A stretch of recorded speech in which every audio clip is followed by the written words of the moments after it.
Gus Miftah. Ketawa ibu. Ada yang udah nonton, Pak? Kalau belum nonton saya. Jadi dia tablik akbar, datang bawa minuman, ya kan? Es teh sama ada aqua kalau tidak salah kan? Di framing sama orang, dipotong, di-cut, dibuat video semisal se-Indonesia. Mau diletak di mana? Dibuat orang begini, tulisannya. Adab dulu baru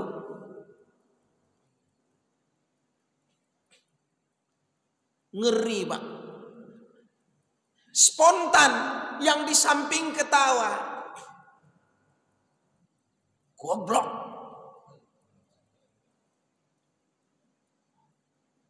Ditiru sama orang, dibuat lakonan-lakonan sama orang. Ternyata tugas mulia kita, dan itulah tugas Rasul. Wa innaka la'ala khuluqin azim. Innama bu'istu liutammima makarimal qarabatihi wa azwajihi wa man ittaba'a bi sunnatihi wa man jahada bi jihadihi wa man tabi'ahum bi ihsanin ila yaumiddin. Asyhadu an la ilaha illallah wahdahu la syarika lah wa asyhadu anna Muhammadar Rasulullah sallallahu alaihi wasallam wa imamuna mujahiduna qudwatuna rasuluna. Dia adalah pemimpin, pejuang, dan dialah yang mendakwahkan agama ini. Dan kita termasuk orang yang hari ini paling mudah melaksanakannya. Dikala Nabi di Mekah dikejar, dilempar, diludahi untuk sholat sembunyi-sembunyi. Bahkan sahabat-sahabat Rasulullah banyak yang dikucilkan, dihina, hingga sahabat-sahabat ini ada yang disiksa, termasuklah Bilal bin Rabah. Dan kita hari ini kipas angin ada, AC ada, karpet bersih, masjid dekat. Ini ujian bagi orang-orang yang senang. Nikmat tak terasa ini adalah juga ujian. Maka dari situ kita belajar untuk semangat. Ini saatnya kita harus tahu apa peran kita sebagai, baik secara al-insan maupun secara muslim, apalagi secara mukmin. Sehingga orientasi hidup kita ini terarah. Dan saya melihat terutama kita yang ada di dalam masjid ini, maka secara umur dan juga kalau dibilang senior, nampaknya rata-rata 99% senior. Paling yang pemegang kamera yang anak muda nampaknya. Dan kita, ayahanda, ibunda atau nenek, harus mengerti hakikat hidup ini agar kita bermakna. Karena menengok, melihat, mendengar apa yang hari ini kita dengar beda dengan apa yang dulu kita rasakan. Namun ini tidak menyulut, bahkan menyurutkan semangat kita untuk thalabul ilm, menuntut ilmu. Kafe makin banyak, tempat hiburan banyak, mal-mal semakin banyak. Tapi penyakit juga banyak, rumah sakit juga banyak. Bahkan kita lihat kenakalan anak-anak juga makin banyak. Maka ini bagian dari dakwah yang luar biasa. Kemudian Bapak Ibu yang dirahmati Allah, mari kita berqudwah mencintai meneladani Rasulullah sallallahu alaihi wasallam. Bahwa kata Rasulullah, man kana fi sabah, ya, man asbaha, siapa yang berpagi-pagi, aminan fi sirbih, suasana hidupnya nyaman, kondisi paginya itu enak. Kemudian kata Rasulullah sallallahu alaihi wasallam, termasuk nikmat dunia itu selain aminan fi sirbi wa indahu qutun yaumi, dan dia ada makanan di pagi itu. Ini sudah dunia bagi dia, kata Rasulullah sallallahu alaihi wasallam. Jadi tidak sulit bagi seseorang mendapatkan dunia. Kemudian langkah kaki, ayunan tangan kita ke rumah Allah ini, jangan lupa bahwa kita ini sedang i'tikaf. Kita ini sedang memakmurkan rumah Allah. Saya melihat hari ini banjir di Malaysia, ya kan? Bahkan kalau di Jawa, ya di Sukabumi, yang jarang kita dengar banjir itu di Malaysia, ya. Di Medan beberapa waktu yang lalu hujan tak kunjung berhenti, tenggelam, rumah tenggelam, masjid tenggelam.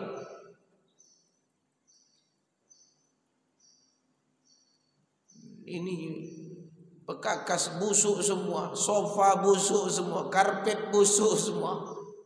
Apa yang bisa diselamatkan, selamatkan.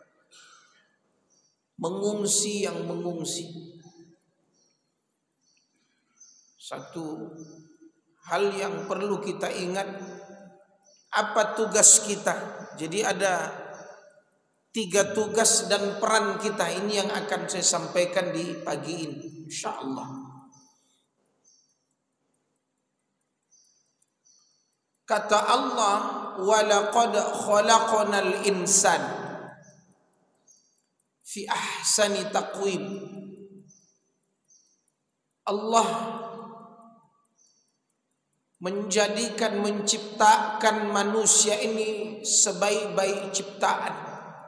Fi ahsan.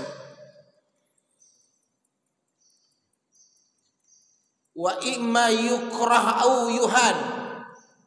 Ya, yukram au yuhan. Tapi ketika dia diciptakan, apakah manusia ini dimuliakan atau terhina? Ini terpulang kepada kita. Yukram au yuhan. Tengok diri kita.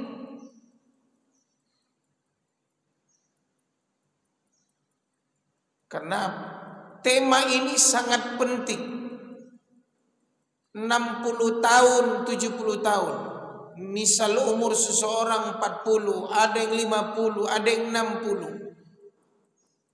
Selesai nak tugas kita di muka bumi. Ada tugas kita. Orang dilantik jadi PNS, jadi guru, jadi apa? Tentara, polisi, pejabat, ya, ada tugas dia, kewajiban dia. Tapi manusia banyak yang lalai bahwa Allah sebenarnya ketika melahirkan sampai dia mukallaf, baligh, ya, akil baligh, dia ada taklif, kallafallahu bih, taklifan. Dan itu ada tugas yang mulia. Dan tugas yang mulia ini ada 3 hal. Kalau 3 hal ini tidak terlaksana, lebih parah kita ini dari yang di dalam kandang sana.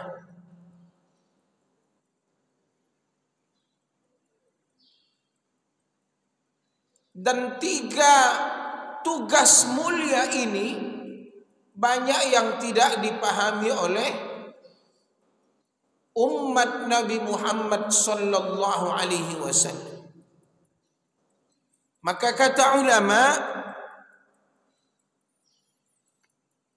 bila tidak, maka dia akan dimasukkan ke dalam neraka. Dan ini adalah inzar, tahzir, peringatan.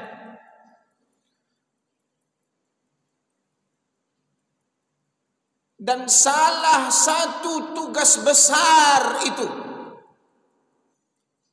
apa yang hari ini menjadi rutinis kita, apa yang hari ini menjadi kebiasaan, habit, dan yang menjadi pikiran kita, itulah yang disebut ibadah. Ingat, siapapun dia, yang jelas dia syahadah muslim, apapun pekerjaannya, dimanapun dia, ingat bahwa kita diminta untuk ibadah. Ini abang-abang kita ini pun dari masjid ke masjid, dari satu ustadz ke ustadz lain, jangan lupa bahwa tugas mereka ini ibadah, sekalipun bonusnya ada duitnya.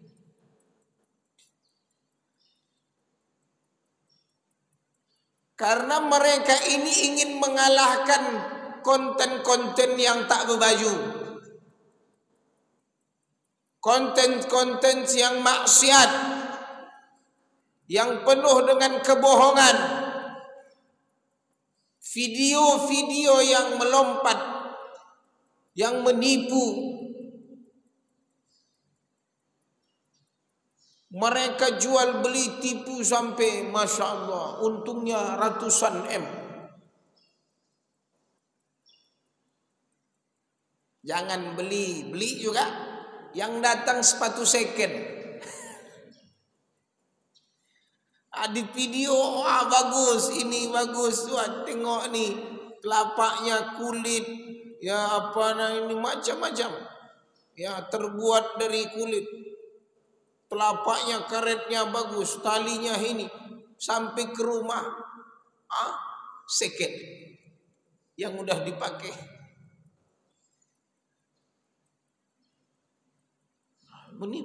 Jadi ini sarana kita untuk dapat pahala zaman ini. Kalahkan mereka. Maka apa kata ulama? Jangan sampai umur kalian itu, saya pernah hitung, jika umur orang 60 tahun, di umur 10 tahun sampai 60 tahun dia tidak pernah tinggal sholatnya. 5 waktu sehari sudah sholat, bagus sholatnya, tidak pernah tinggal.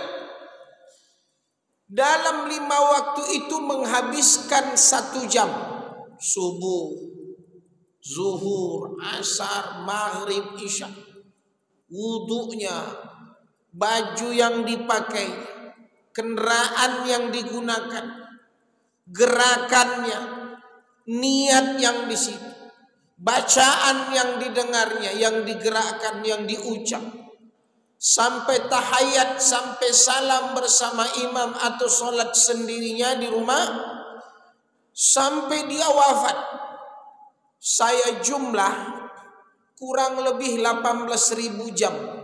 Kalau hanya yang wajib saja 1 jam. Anggaplah bonusnya tahajud tadi malam bangun, witir, belum sholat isyraqnya, sholat duhanya, sholat sunnah muakkadnya. Sudah, anggaplah kita buat 1 jam, seminimal-minimalnya. Itu kalau 50 tahun dia kerjakan, itu baru 18.000 jam. 1 jam sehari.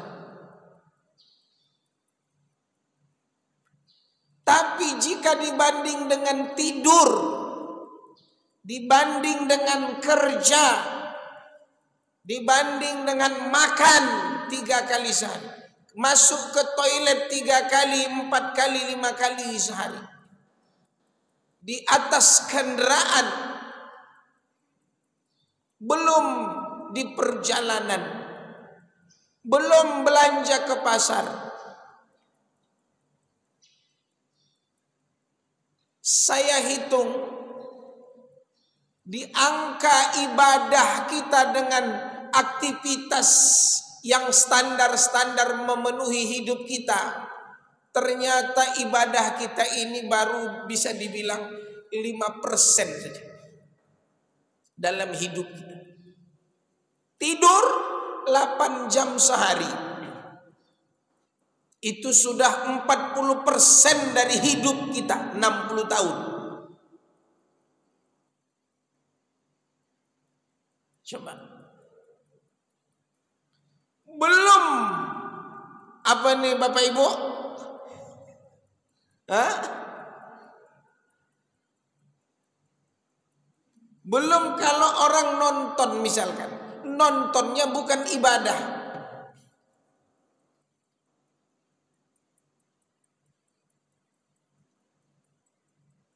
Mengotanya lebih lama dari makan, bahkan lebih lama dari zikirnya.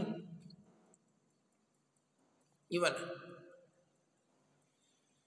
Jadi peran tugas manusia itu, jika kita analisa dengan jam, dengan angka, dengan uang yang kita habiskan, pakaian yang kita pakai, makanan yang kita makan, dengan rezeki yang Allah ikutkan kepada manusia itu, maka sebenarnya yang harus ada di kepala kita sampai detik ini, makan atau ibadah? Hah? Harusnya ibadah.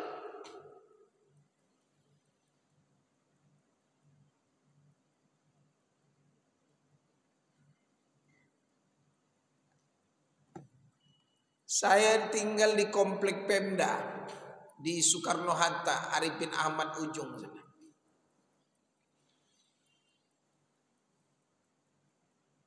Toko ganti keramik dapur, toko lagi ganti pagar, toko lagi wallpapernya pula ganti lagi.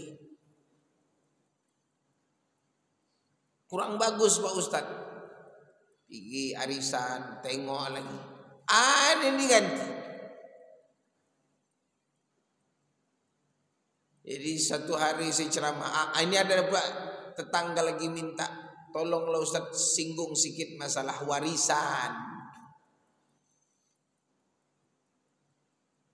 Nah, kelar.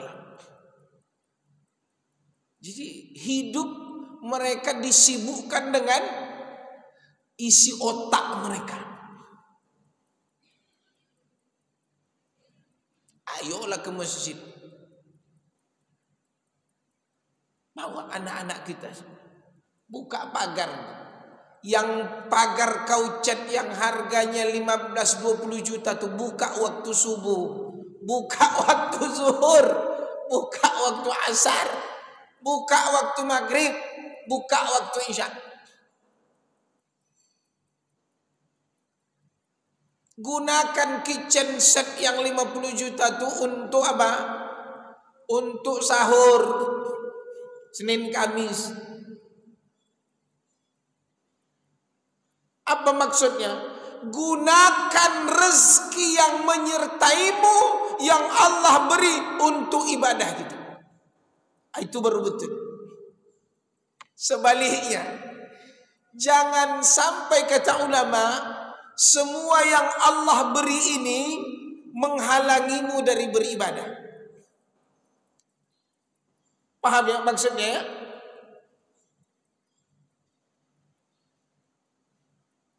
Jangan dibalik. Kenapa ndak ke masjid? Kenapa ndak bisa ikut pengajian?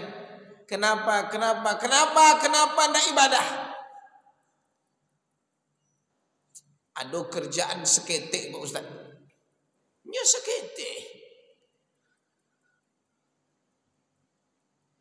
Heboh. Maka kata ulama harus tahu tujuan hidup. Jadi ketika berbicara orientasi hidup, kenapa disuruh ibadah, harus tahu. Apa yang harus tahu? Pertama tujuan hidup, yang kedua kita harus tahu perbandingan. Mana yang lebih mulia, mengejar akhirat atau mengejar dunia, harus tahu.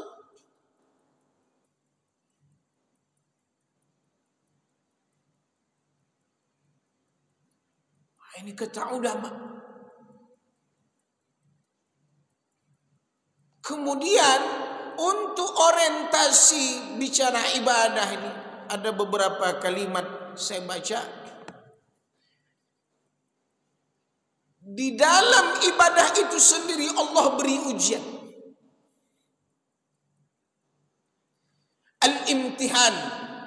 Maka disebut asyaddul bala humul anbiya. Orang yang paling dahsyat ujiannya itu adalah para nabi.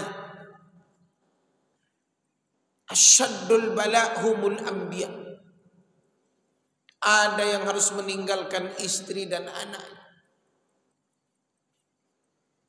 Ada yang harus dibakar. Ada yang disiksa. Ada nabi yang digergaji.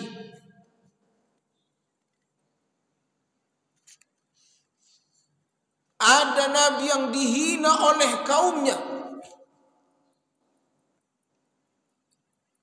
Kenapa mereka sampai diuji? Karena mereka ini mengajak manusia kepada ibadah. Tapi zaman modern ini lain ujiannya. Ada manusia tahu itu ibadah tapi terhalang karena dunia. Coba lihat beda ujian.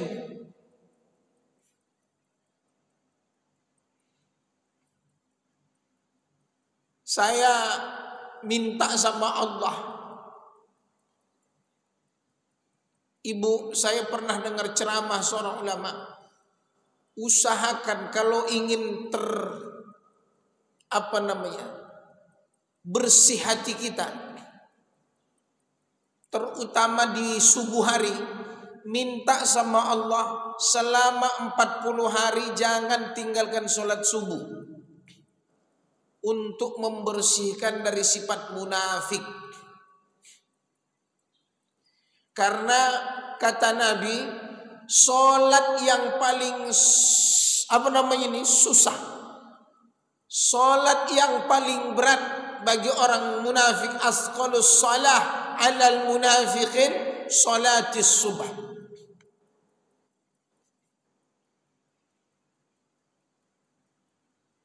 Minta sama Allah, ya Allah, mudahkan aku bangun, terutama di tahajud, dengan segala cara atau asbab yang kau berikan kepada.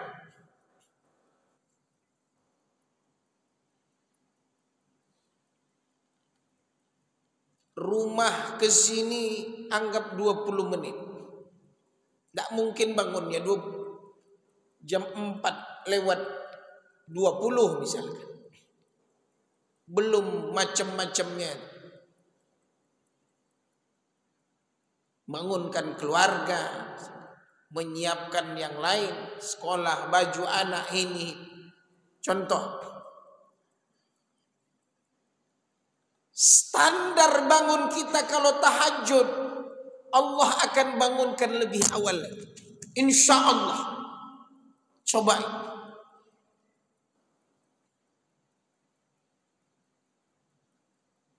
Pasang alarm 4 kurang 15. 3.45. Izin Allah bangun 3.30. Jadi ada saya dengar nikmatnya bangun itu. jangan tinggalkan mandi sebelum subuh.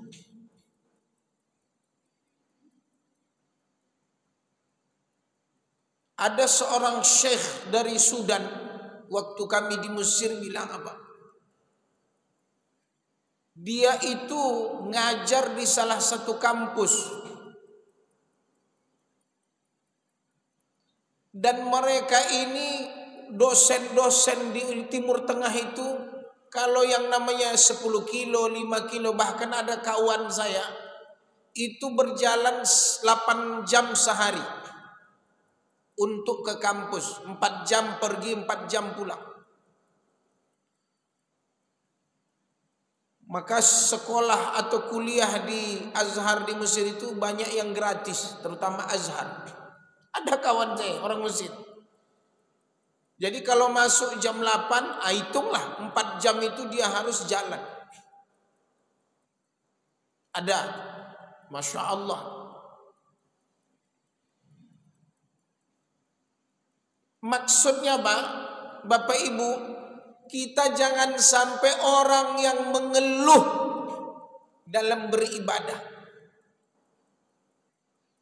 Contoh orang Palestina, sampai kemarin saya melihat video, masjid itu sudah rata. Kubah besar ini sudah berserak itu, tapi di situ tetap dibentang sajadah. Gimana tuh? Khutbah Jumat. Mana kita dari mereka itu? Maksudnya apa? Tergantung orientasi kita. Bahkan sesulit apapun, kalau niat kita ingin ibadah, Allah akan kasih jalan. Tapi isi otak, apalagi hati yang kotor, semudah apapun ibadah, jangankan mau bangun, terdengar azan memekik pun dibilangnya apa? Kuat kali lah suara mikrofon orang ini. Tidak enak tinggal samping masjid, mengganggu katanya.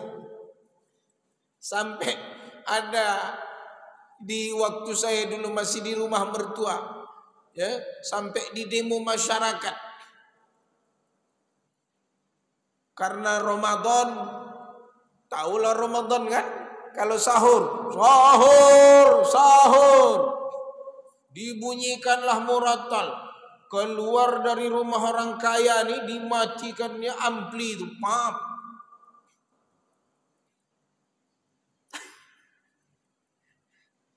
Akhirnya demo, ribut, damai. Itu coba. Ya, jangan sampai bunyi Quran, azan, itu ada yang merasa terganggu dengan kehadiran suara yang terbaik di muka bumi. Sementara orang Batak yang dulu pernah terjadi di Tanjung Balai gara-gara azan dia berkelahi sampai dihinanya muazzin, sampai masuk, sampai perang itu di Tanjung Balai azan sama orang Cina itu.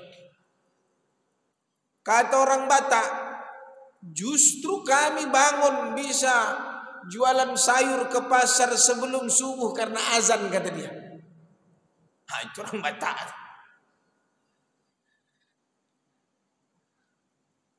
Itu kata orang Batak di Medan-Medan.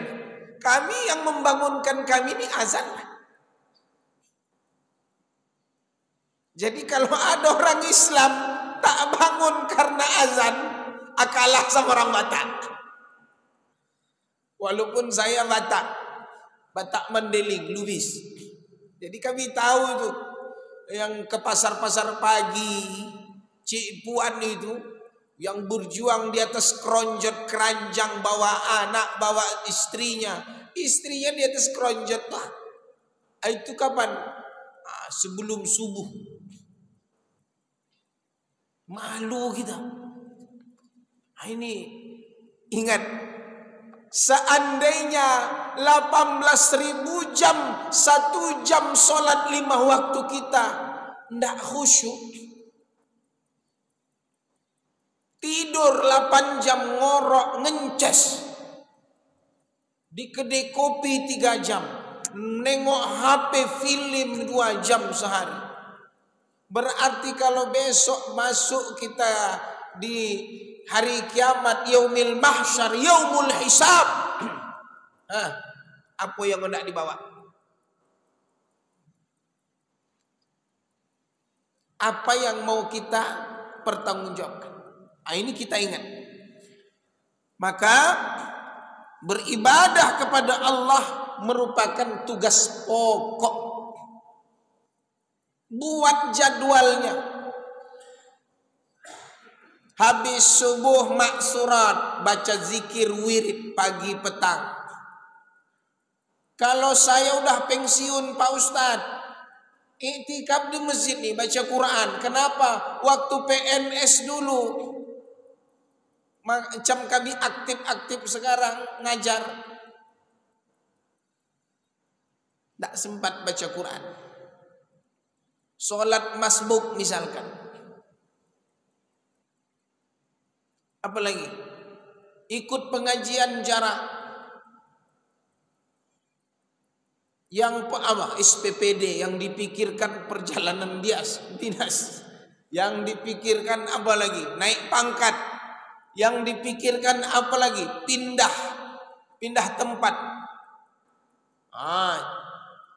Piti masuk. Ini kesian kita, pekan baru dapat kabar apa?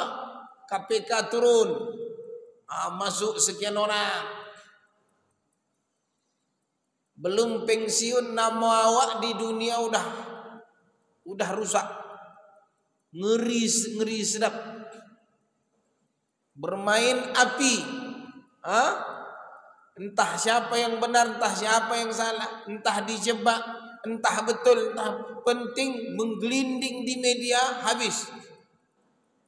Maka kita yang selamat ini, terutama yang ASN, yang dulu, ayo hijrahlah kita. Ingat pokok dan ingat tugas peran kita sebagai muslim mukmin. Maka kata Allah, wa ma khalaqtul jinna wal insa illa liya'budun. Ini peran, tugas. Kemudian kata ulama adalah membangun peradaban. Ada saya baca buku membumikan harapan di keluarga muslim mukmin ini. Salah satu tujuan kita menikah itu, jadi bukan hanya sekedar punya anak, ikut perintah Allah, sunnah Rasul, menjaga kesucian jiwa. Salah satu yang terpenting dalam berkeluarga itu al-usrah al-muslimah itu apa? Membangun keluarga yang islami. Itulah peradaban. Apa kata ulama? Wujudkan nilai-nilai Islam yang datang dari Allah di keluarga kita.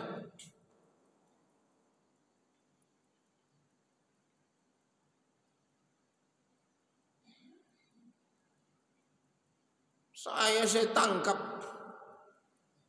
saya sidang, mana santri-santri yang pulang liburan buka jilbab.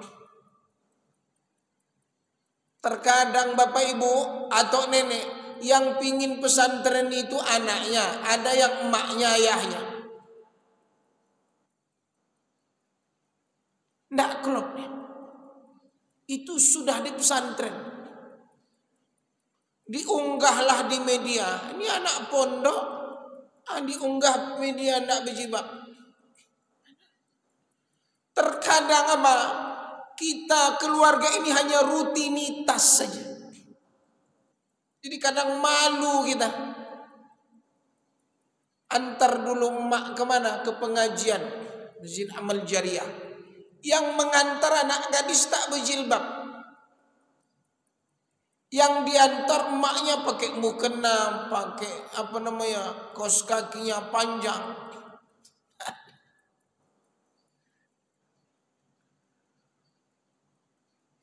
Saya tengok ini aneh. Saya ceramah di beberapa sekolah anak TK. Gitu juga. Kita mau buat peradaban, jangan sampai yang mau solehah itu anak kita. Yang pingin soleh anak kita tidak mau berubah. Masalah. Ada yang kadang orang tuanya pingin soleh, anaknya tak mau.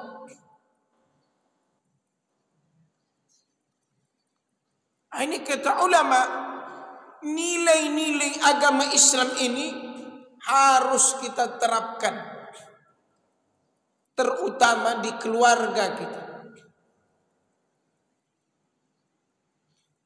Ada pesan seorang ibu, seorang emak di sebuah cerita kisah dan difilmkan. Apa kisahnya? Kenapa kau ndak jadi pegawai negeri yang kaya, dapat proyek, dapat ini? Kenapa hanya pingin jadi guru? Masya Allah. Dia pintar, bagus, keilmuan, IPK-nya banyak 4. Ditanya kenapa pingin jadi guru, kenapa pingin jadi dosen? Kata dia, mak, guru ini mulia. Untuk mengajari generasi ini menyembah Allah. Ibu, Pak, saya waktu jadi dosen dulu, pulang dari Mesir,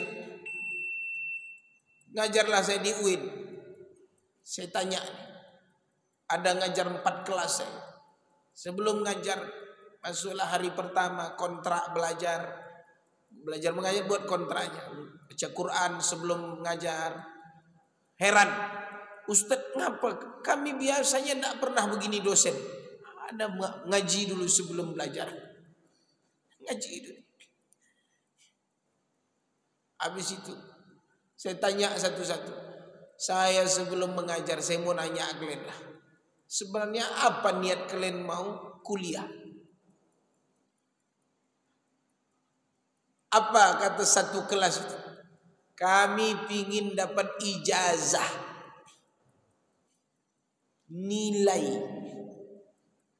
cari kerja, keluarga, dah.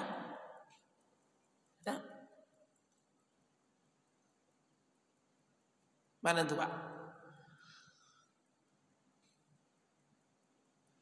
Saya bilang, oke, kalau kalian mau nilai, Ustadz akan kasih nilai kalian A. Oh, senang semua nih. Mantap nih Ustadz. Belum belajar udah A. Apa-apa, A semua. Tapi satu yang saya minta,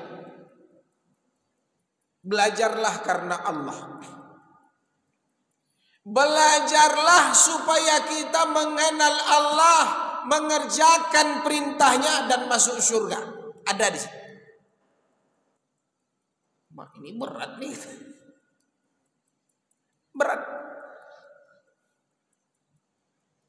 Jadi hari ini mahasiswa itu kenapa mau sekolah?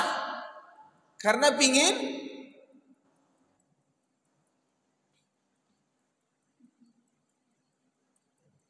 coba tanya. Saya bilang belajar, apa yang dipelajari? Supaya kenal Tuhan, kenal Allah.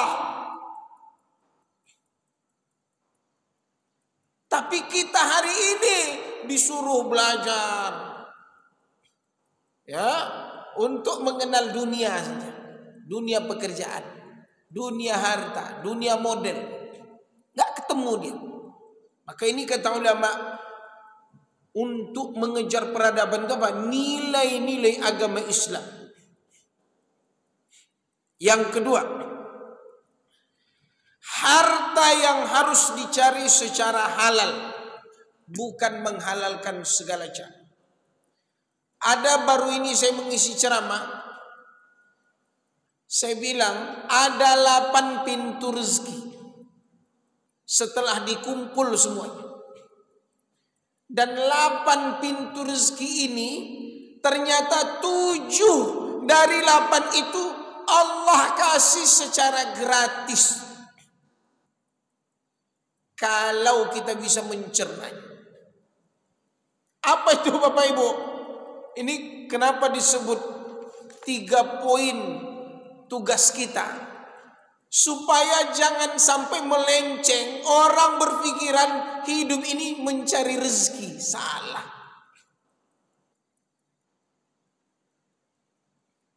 Kalau tidak kerja nak makan.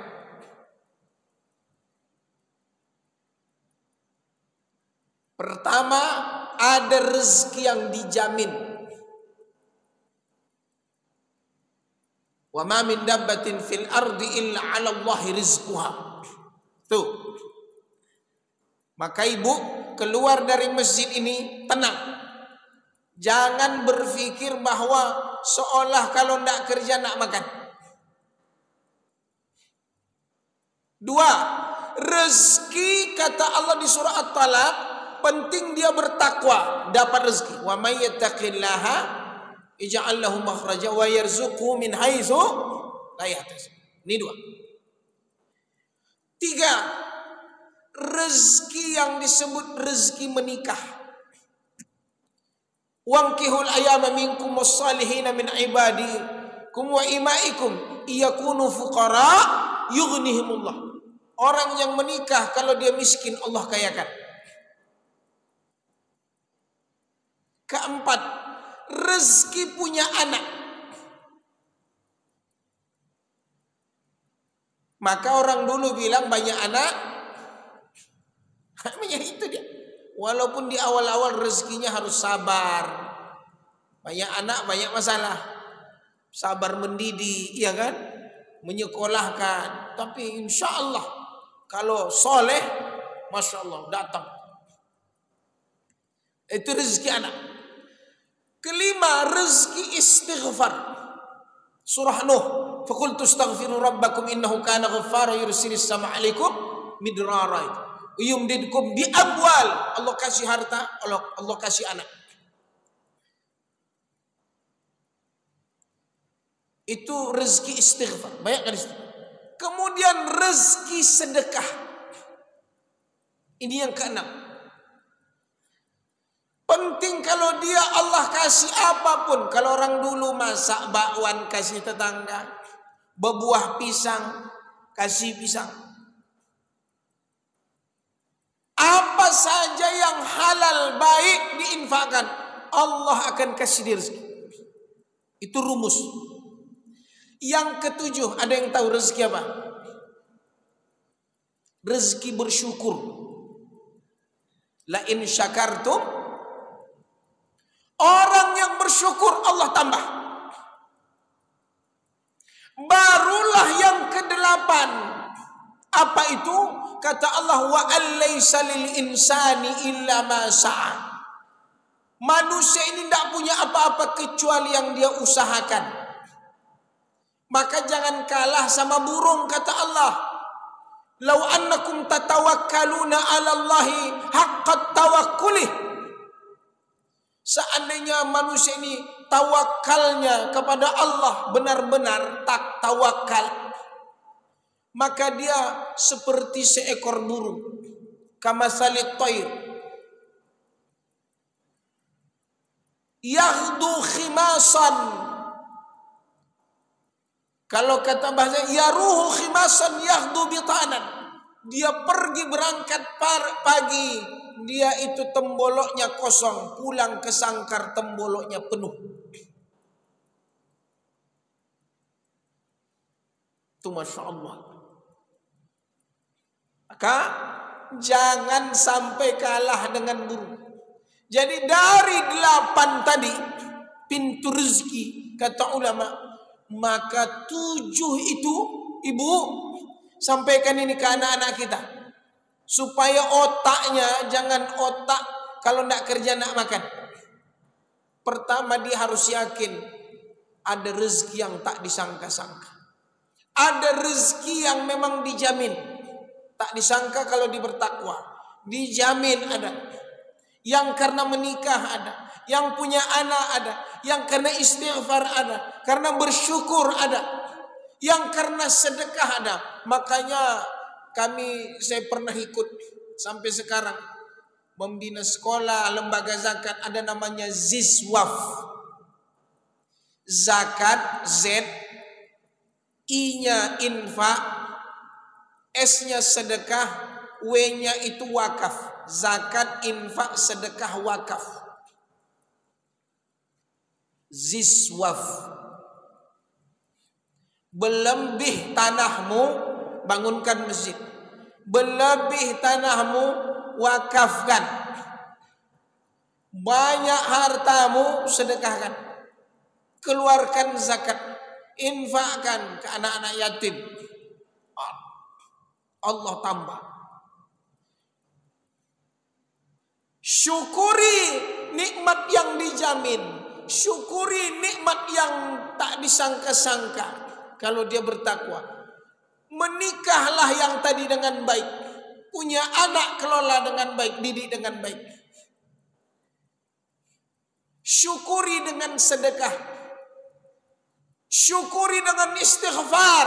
Kata ulama, mana tahu dari harta yang dititipkan itu, dari istri dan anak yang dititipkan itu, dari suami dan anak yang dititipkan itu, dari segala harta yang dititipkan itu, kau banyak dosa, lalai, banyakkan istighfar. Hebat konsep Islam. Jadi disitulah datangnya tugas manusia. Peran kita. Maka di kajian terakhir ini adalah kehormatan manusia dengan akhlak yang mulia. Bapak Ibu, coba maaf ya, saya bukan menyinggung. Ini contoh. Kenapa? Saya ngasih contoh yang viral-viral. Siapa yang sekarang Gus Miftah? Ketawa ibu. Ada yang udah nonton Pak? Kalau belum nonton saya. Jadi dia tabligh akbar, datang bawa minuman, ya kan? Es teh sama ada aqua kalau tidak salah kan? Di framing sama orang, dipotong, di-cut, dibuat video semisal se-Indonesia. Mau diletak di mana? Dibuat orang begini tulisannya. Adab dulu baru.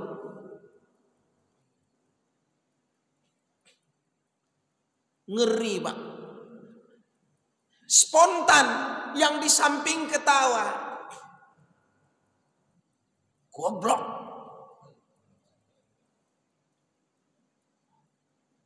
Ditiru sama orang. Dibuat lakonan-lakonan sama orang. Ternyata tugas mulia kita. Dan itulah tugas Rasul. Wa innaka la'ala khuluqin azim. Innama bu'istu liutammima makarimal akhlaq. Ya akhi, saya bukan sedikit pun tidak ada saya mau mengapain. Cuman itu sebab akibat. Hati-hati.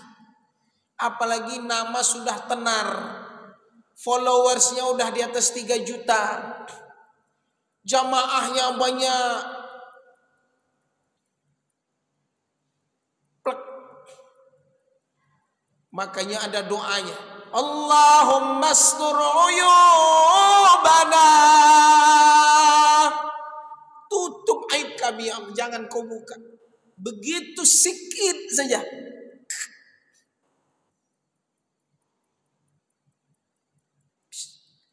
Baik, mudah-mudahan ada manfaatnya dan semoga kita ya dan abang-abang kami ini pun ya harus hati-hati juga, ya kan? Jangan pula kalian potong-potong besok ceramah awak selesai juga awak kah? Kan? Kadang orang pokal-pokal kalau udah dipotong kan payah tuh. Tapi itulah kita mohon sama Allah, tunjukkan bahwa kita punya tugas yang mulia, sebagaimana kita melihat, membaca gambaran sirah Rasul. Ternyata peradaban, tugas, peran kita itu adalah di akhlak yang mulia. Masya Allah. Wanita pelacur memberi minum seekor anjing, surga. Pembunuh 99 tapi akhlaknya ingin bertaubat, surga. Nah, itu Masya Allah peran. Tapi setenar apapun dia menghina Allah, utus malaikat, digerakkan semua orang yang punya ini, dikirim, di-share, dibuat tulisan. Siapa yang bisa menangkisnya? Tak ada. Terbuka. Terhina yang terhina. Maka mudah-mudahan di kajian Isyraq ini, Bapak Ibu, pulang kita, maka camkan di waktu, di umur, di uban-uban yang sudah mulai memutih ini, di badan, di fisik yang mulai melemah ini, tugas kita tetap ada. Dan itulah dia. Mudah-mudahan ada manfaatnya. Wa astaghfirullahaladzim. Assalamualaikum warahmatullahi wabarakatuh.